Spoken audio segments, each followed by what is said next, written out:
তো hey guys, আজকে আমি একটা জিনিস দেখাতে এসেছি। আমি একটু ড্রয়িং করেছি, তোমাদেরকে দেখাবো।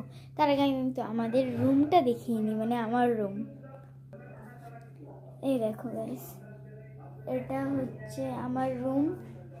এই পুরোটা, এই পুরো জায়গাটাই আমার রুম। হ্যালো, পুরো জায়গাটাই আমার রুম। এখানে আমি শুই, বেশিরভাগ তো শুই আর পড়াশোনা করি। বাকি কাজগুলো আমি ওই ঘরেই করি। তো আমি দেখাচ্ছি আমার ড্রয়িংটা।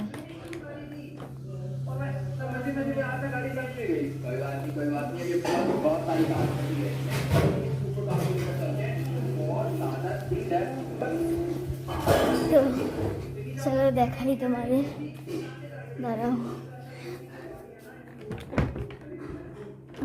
হ্যাঁ দেখাচ্ছি।